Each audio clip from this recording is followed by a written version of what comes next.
një proces që ka të bëjë me edukim nuk mund të paramendohet si proces dhe nuk mund të përfundon i suksesshëm dhe i frytshëm si proces edukimi nëse ata të cilët merren me këtë proces edhe ata të cilët ju kanë nënshtruar këtij procesi nuk janë durimtar dhe nuk kanë zemërgjërsinë e duhur gjatë këtij procesi. Do thotë kjo se procesi i edukimit është sfidues hoc dhe durimi duhet të jetë pjesë e pandashme e këtij procesi. Patjetër, nga se ne kemi të bëjmë me qenjen njerëzore.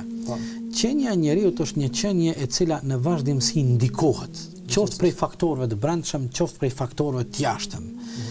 Dhe derisa kemi të bëjmë me qenjen e njeriut dhe ne këtë njeri i cili qenë ka indikuar nga faktorë të ndryshëm, ne po provojmë ta edukojmë, po provojmë ta nënshtrojmë ndaj një procesi, i cili është proces i gjatë, është i mundimshëm, është proces i cili provokon transformim, ndryshime të jashtëzakonshme.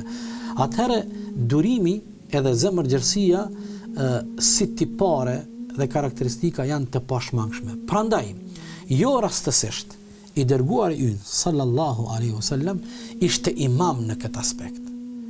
Ishte prijetar. Nuk ka mundësi me gjetë gjatë këtyre proceseve dhe gjatë këtyre misioneve ndonjë njeri i cili ka qenë më durimtar se sa Muhamedi alayhis salam. Po edhe zemërgjërsia e tij ishte e jashtëzakonshme. Sigurisht ne në vazhdim të këtij zbërthimi do të shohim se sa ishte durimtar i dërguari Allahut sallallahu alaihi wasallam dhe çfarë zemërgjërsie kishte. Për shembull, nëse e marrim aspektin e durimit të pejgamberit sallallahu alaihi wasallam në procesin edukativ. Duke qenë ky si mësues dhe shokët e tij që ishin nënshtruar këtij procesi. Është interesante, pejgamberi sallallahu alaihi wasallam është ballafaquar me lloj-lloj natyra të njerëzve. Më lani të marr një shembull. Ndoshta po fillojmë për një shembull të vrazhd. Mirë po ja që kjo ka ndodhur në kohën e pejgamberit sa. Sikurse e vërteton të sakt këtë ngjarje Imam Buhariu, thotë Abu Huraira radhiyallahu anhu, një ditë ishim në Medinën e pejgamberit sa në xhaminë e tij dhe erdhi një beduin, erdhi një nomad. Dhe pardon nga ju filloi të urinon në prezencën e pejgamberit dhe në prezencën tonë në xhami. Dhe kjo sjellje i vuri shumë në siklet shokët e pejgamberit, i irritoi. Dhe ata provun me reagu, pejgamberi alayhis salatu wassalam i qetësoi, tha mos reagoni. Tha lëreni le ta përfundon urinën, më falni. Pasi që përfundoi ky njeri këtë veprim të shëmtuar, i dërguari Allahut sallallahu alaihi wasallam tani është momenti me reagu. E porositi njerin nga të pranishmit, prej shokëve të tij, tha shko merre një kufë me ujë. Dhe tha aty në atë vend aty ku ka urinu, pardon nga ju, tha hodhe ujin. Dhe thot, ky problem o zgjedh. Ky problem o zgjedh. Tani ky njeri erdhi dhe ul.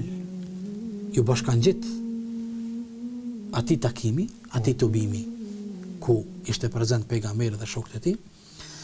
Dhe është interesante tani e bën një provokim tjetër të radhës, thot o Zoti im, më mëshiro mua dhe Muhammedin alayhis salam dhe jo të tjerët. Dhe i dërguari Allahut tha, mëshira e Allahut është e gjerë, është e pamundshme ti me e kufizu.